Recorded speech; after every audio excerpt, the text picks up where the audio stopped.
Baruch Hashem, Boker Tov. Today's daf yomi is Shevuos daf Chafei, and we're going to start at the Mishnah on the and Chafei Amud Aleph. It says the Mishnah talking about what's called a Shevuos Bitoy. It says in the Torah that if you take an oath, laharoe tape, for good or for bad, and then you do not keep this oath, you accidentally violate the oath, you bring a korban olah v'yorei. This is the sliding scale sacrifice, depending upon if you're rich or if you're poor, or if you're the poor of the poor, you bring a different offering. So that is the mission of this, the definition or the criteria of a Shevuos Bitoy is echad dvarim shel atzmo, whether the Shevuos Bitoy takes effect if it's an oath having to do with himself, ve'echad dvarim shel acherim, or if it's an oath having to do with others, it also takes effect. We'll see that a neder, a vow, only takes effect if it has to do with him and not to do with others. Ve'echad dvarim she'esh be'em mamish, and also whether it applies if it's something that's tangible, or if it's something that's intangible. And we'll see what that is. Ketzad, Amar ish ploni attain. What's an example of Shevuos Bitoy? If he says an oath that I will give this money to this man, or that I will not give. Shenatati v'shalonatati. An oath that I will give money to this man, or I will not give money to this man, or that I gave or I did not give. That's what's called a Shevuos Bitoy, and the oath takes effect. So, but what is an example of an oath on something that's not tangible? If he says she'ishan v'shelo ishan, that I will sleep or I will not sleep, she'yashanti v'shelo yashanti, that I slept or I did not sleep. These are oaths that are on something that's not tangible, and so therefore they still take effect, even though it's a shavua. Since it's a shavua, it takes effect even though it's on something that's not tangible. Let's say he says, She'ezrok tzoro yam, or v'shelo ezrok. He says, I will throw a stone into the sea, or I will not throw the stone. So this is something, even though it's tangible, there's no benefit to it. And so therefore it's going to be considered like it's not tangible. So it takes effect by an oath, but not by a neder. Since there's no benefit, therefore, it's not going to be considered like there's mamashos to it, like there's a tangibility to it. So all these things are where they take effect by a shavua, but not by a neder. As Rabbi Shmuel says, "Eino chayav al atilu avo." Rabbi Shmuel says you're only liable for a Shevuos Bitoy, i.e., bring a korban if it's about the future, as it says la'aro eitev. It says about a Shevuos Bitoy for good or for bad, or for bad or for good. Meaning to say something about the future, but not about the past. So it says Rabbi Akiva to Rabbi Shmuel, Amar Rabbi Akiva, Em Kain, Eli al advarim she'esh ben hara'ah v'ha'tava. I only might think that the Shevuos Bitoy only applies to something that has good or bad associated with it. So, meaning to say like I'll eat or I will not eat. Dvarim she'esh ben hara'ah tova. How do I know that an oath takes effect against something that has nothing to do with good or bad? Like we just said, it takes effect about something like throwing a stone into the sea. Minayin, how do we know it also takes effect? Because the verse says, so from those extra words, we see it takes effect. So therefore, Rabbi Akiva says back to Rabbi Shmuel, if the Torah has added words to say it includes even those things that are not good and bad, the Torah could also could also include not only oaths about the future, but also oaths about the past. This is what's called a Shevuos Bitoy. So Rabbi Shmuel says Shevuos Bitoy is only about the future. Rabbi Akiva says Shevuos Bitoy is even about the past. Says the Gemara, Tan Rabbanon, Chomer ben Adarim bi b'Shevuos. What is the stringency of a neder over a Shevuos, and Chomer b'Shevuos ben Adarim, and there's a stringency of oaths over vows. Chomer ben Adarim, what's the stringency of a neder over a Shevuah? Shenadarim cholam al dvar mitzvah kedvar rishus, that a neder takes effect both on something that's not a mitzvah, dvar rishus, and this totally discretionary area, and also on a dvar mitzvah. It also takes effect on a mitzvah. Masha'in came b'Shevuos, but an oath will not take effect on a mitzvah. What's an example of a vow taking effect on a mitzvah? Like Rashi says, based on the Gemara in Nedarim. A person says, Konim Sukkah. Shani Ose, he says, this sukkah that I'm making is a vow upon me. I'm not going to sit in that sukkah or lulav, and I'm not going to shake this lulav. And so that, or I'm not going to get benefit from this lulav, so that will take effect by a neder, but not by a shvuah. By an oath, it won't take effect. By neder, it'll take effect because he's not prohibiting all the sukkahs in the world, he's just prohibiting that one. Chomer b'shvuos, how is a shvuos more stringent, an oath more stringent than a darm? Shvuos calls al davar shein bo mamish to davar sheyesh bo mamish, because the oaths take effect on something that has no tangibility, like even just like they take effect on something that's tangibility. Masha came ben a, but unlike vows, a vow will not take effect on something that's not tangible. Like for example, a person takes a vow that I will not, a vow that I will sleep, because a vow is an expression, Rashi says, of hektish, of sanctity. So therefore, it won't take effect on hektish, and so therefore, konim any the shena. If a person says, "I'm not going to sleep," then we're going. Excuse me. If a person says he takes a vow on something that's not tangible, it won't take effect. But he can use it. He can formulate it differently. Take a vow upon his eyes, and it's something that's tangible.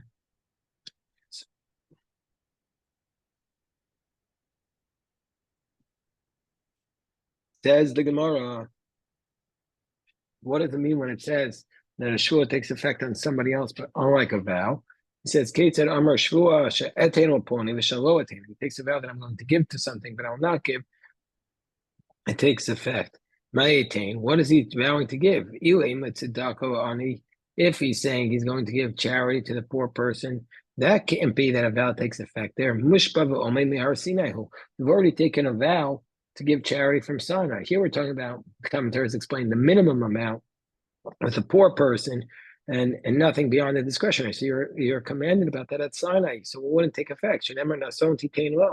So rather it refers to matana ashir. It means a gift to a person who's wealthy beyond the obligations of charity, that will take effect by an oath. That will take effect by an oath. That I will sleep or I'll not sleep. That takes effect by an oath, but not by a vow. Gemara says, "V'amar Rabbi Yochanan, Omar Shua Shal Ishan Gimel Yamim Malkanos Of the Yashar Altar." Didn't Rabbi Yochanan say if a person takes a shvua that he will not sleep for 3 days, we give him lashes, and he goes to sleep immediately? We see from here that why does we give him lashes? Because the vow doesn't take effect, because it's impossible for him to go 3 days without sleeping, and also he goes to sleep immediately because the vow didn't take effect. So it's a shvua shav, it doesn't take effect, but we give him lashes for making a false oath. So the Gemara says, or oath in vain. So we see from here that the oath doesn't take effect. The Gemara says, no, hasam da amar gimel. Well, there he said 3 days. That's why it's considered a shvua shav. Hacha da amar gimel. Here he didn't say 3 days. So therefore the problem is not, there's no problem because the oath takes effect. He just said, I'm not going to sleep for, let's say, a day or something, and that's clearly capable of doing. If he says Shvua she'ezrok tzuro yam l'shalo ezrok, an oath that he's going to throw a stone into the sea, even though he doesn't get any benefit from it, the oath takes effect. So imar Shvua she'zarak poni tzuro yam l'shalo zarak. So let's say he takes an oath that he threw a stone into the sea, or he did not throw a stone into the sea.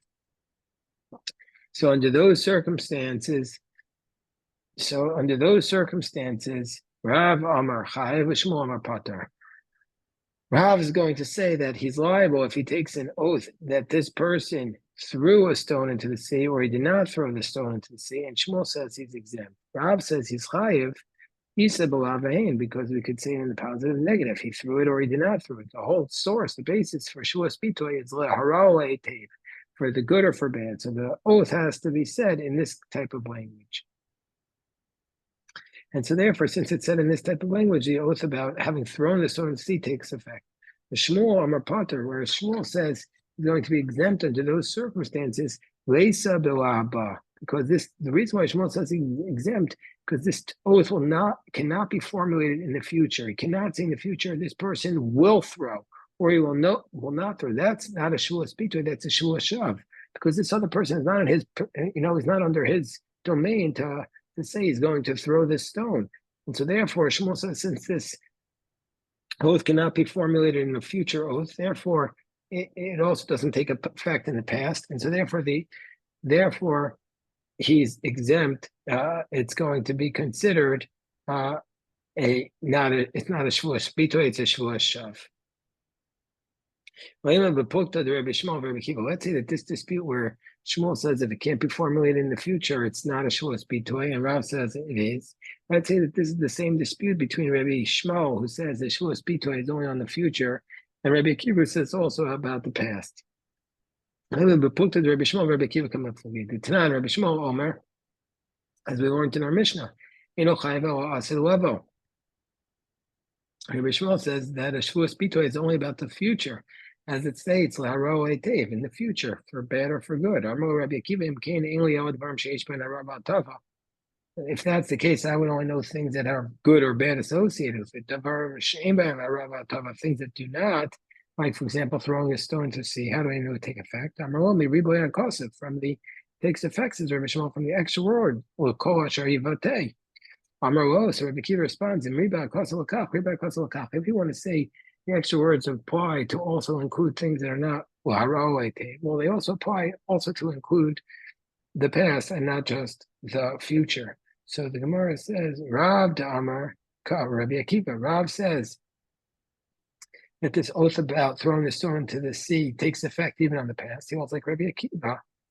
He holds like Rabbi Akiva. He says, I obligate you about an oath about the past. There's Shmuel Damar, Rabbi Shmuel, where Shmuel says, I only obligate you on the future, therefore I'm not going to obligate you about this oath, this throwing the stone into the past, not a Shevuos Bitoy. So the Gemara says, no, I'll leave it to Rabbi Shmuel, according to Rabbi Shmuel, even Rav would say that it's certainly a dispute. This position of Rav is certainly a dispute where Rav says that it applies if you say an oath that I did not throw this into the sea. Rabbi Shmuel would say it's clearly not,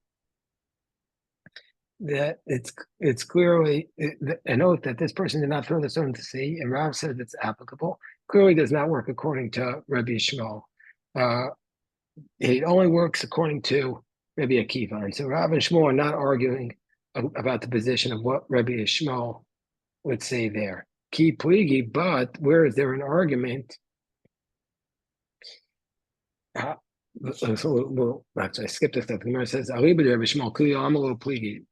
Shmuel, even Rav would agree that it certainly does not apply according to Rabbi Shmuel. Why? Milsa delesa ba'aba mibai, because we said hashta milsa deisa ba'aba lo mechayev, something that is hashta milsa. We say hashta milsa deisa ba'aba lo mechayev lo Rabbi Shmuel shavar, because even something that has the possibility to be formulated in the future, Rabbi Shmuel does not stay reliable when he takes an oath about it in the past. Like, for example, an oath that I threw into the sea. So since if he says it about the past, since even though it could be formulated in the future, he says about something that I will throw it into the sea, he will be liable. I'll throw it into the sea, I'll be liable, but something that I threw into the sea, you're not liable. Milsa delesa ba'abami, but for something that for sure you can't even formulate in the future. There's no possibility. Like, for example, I will throw it into the sea. For sure it doesn't apply in the past. Since you can't formulate, I will throw it into the sea in the future. For sure, Rabbi Shmuel, since Rabbi Shmuel says, in general, I never allow the past. If it's something that can never even be formulated in the future, like I will throw or he will throw a stone into the sea, which cannot be formulated in the future, for sure it doesn't apply to the past. The only argument is according to Rabbi Akiva, who says about something that you said in the past that generally speaking takes effect. But what about something that cannot be formulated in the future? Will that apply to the past? Rav says like Rabbi Akiva, since it applies in the past, it applies. Whereas Shmuel says, he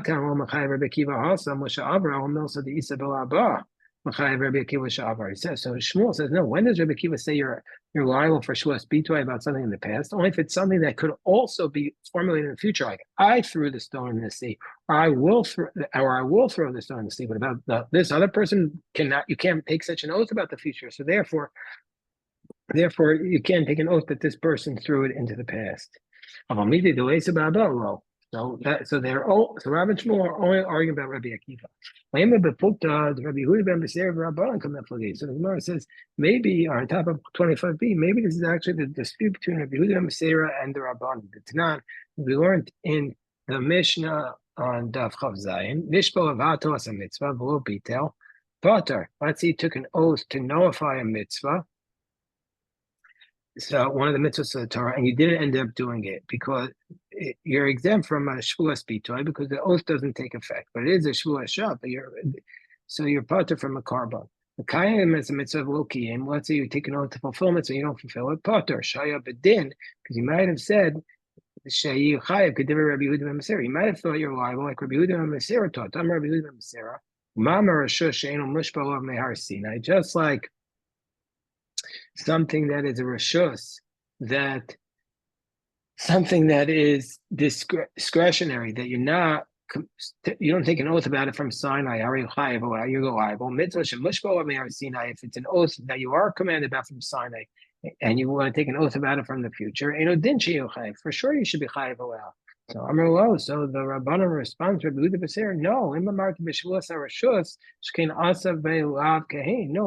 Shevuos Reshus, the reason why it applies is because you could do positive or negative. Mitzvah, you can't apply that to a Shevuos mitzvah, because you don't have the option there of doing lav kahin. So therefore, name a Rav to Amak Rabbi Yehuda ben Beseira. So let us say that Rav who says that if you took an oath to throw the stone into the sea or liable, even though it won't apply in the future, a whole hold like Rabbi Yehuda ben Beseira, that you don't need to have the possibility of lav kahin. And so therefore the oath will take effect also, even though you won't have the possibility of the stone applying in the future. Or Shmuel to Amar Rabbanan, whereas Shmuel will say, like the Rabbanan, that just like you need to have the possibility of lavahain, you also need to have the possibility of it taking effect in the future. The Gemara says, no, I'll leave it to Rabbi Yehuda ben Beseira. According to Rabbi Yehuda ben Beseira, there is no argument. Everybody says there's no machlokas, that if you say the oath that he threw this into the sea, since we're going to say hashta lavahain will by abolish avar by, since he doesn't require lavahain, for sure he's not going to require that it also take effect in the future. So where is there an argument? Only according to the Rabbanan. Maybe the Rabbanan. Shmuel, the Rabbanan require lavahain in the lavahain, that there's the possibility of doing it and not doing it. So Shmuel says Rabbanan. And so therefore he's not going to, he says you require in the future. And also in order for an oath to take effect in the past, it has to be able to take effect in the future. The Rav would say, no wonder the Rabbanan say you're not liable for carbon all of your lavahain when you need the option of doing it something good or bad. They'll say it says it explicitly of but the idea that the oath can also be formulated in the future, so that he learns out from the extra words of the verse, there he's going to say that you're going to be liable, because we also learned out from the psukim that it applies to the past. So therefore you're going to liable, even though can't be formulated as lavahain. So even though he agrees about lavahain that it's necessary, but not about being formulated in the future. So Ma'asev Rav Hamnuna, so Rav Hamnuna challenges the position of Shmuel. Again, what does Shmuel say? Shmuel says that if it's about the future, it doesn't take that if it can't be formulated in the future, it doesn't take effect in the past. So it says, Lo achalpi hayom vo anachti tefillin. The person takes an oath that I did not eat today, and I did not put on tefillin today. Mashbiachani, he says, let me force you to take an oath. Amar Amen. And he says, yes, I take an oath. Chayiv, he's liable. So that's a question on Shmuel, because he can't formulate in the future. Bishlam, I understand if he says I didn't eat seblo ochel, I can formulate it as I will not eat. He can't say I will not put on tefillin. So most of Rav Hamnuna asked the question, he answered it. Let's start in Katani. No, we have to read this. We have to read this brisa. We have to read this Mishnah as going in both directions. Let's start in Katani. We have to read it as going in both directions. Well, if I say I didn't eat and I ate and I bring a carbon, but if I say I didn't put on tefillin then I'm going to get lash and some malchus, but not a carbon. It's a Shevuos shav. Masav Rava brings another question from the next Mishnah on Daf Chav Tes. Ezui Shevuos shav. What's the example of a Shevuos shav? Nishba l'shamos asayadu adam. Shevuos shav is a person who takes an oath to change what everybody knows. Amar al Amar Shal Evan. He says about a pillar of stone, Shushal that it's called. Amar Ulav Husha Nikar Legimel B'nei Adam. That's where three people recognize it. Time of the Nikar. What's the reason why this oath is called a Shevuos shav? Because three people recognize it. Halo Nikar over Misham Shevuos Bitoy. But if it's not recognizable, it's going to be a Shevuos Bitoy. If he takes an oath that a pillar of stone is a pillar of gold. Maya, he can't formulate in the future. So isn't this a question on Shmuel? Most of what Rama asked this question and he answered it. And what was his answer? Nikar, if it's recognizable over Mishum Shevuos shav, then it's a Shevuos shav. Well, Nikar over Mishum Shevuos sheker. These are both not examples of Shevuos bitoy. You'll get lashes. Why do we need to know the difference between Shevuos shav and Shevuos sheker? We need to know how you can warn him. Amar Abaye, Voda Rav, Omar Chavero, Rav, who says that it takes effect even though it can't be formulated in the future, he would admit in a case where a person says to his friend, Shevuos Shaimeo Delcha Edus, Vishtakach Tavoyada, he says, an oath that I know testimony for you, and it turns out that he doesn't know the pater. That will say that even Rav would say he's a pater from a Shevuos bitoy. Whole voice of the call. What's the reason? Because this is not going to be considered with under what's called the Shevuos Edus, which is we'll deal with in the next chapter, which is a testimony that he denies testimony. So since this is not going to be something that could be considered under the category of Eni Odel Edus, so therefore he's going to be exempt from a carbon shvua under those circumstances. And because this is going to be considered under the category of Shevuos Eidos and not Shevuos Bitoy, and you're only liable for it if we'll be in a court and with people who are royal. We'll continue with this conversation about Shevuos Eidos in tomorrow's daf. A big shkoyach. Have a great day. Take care.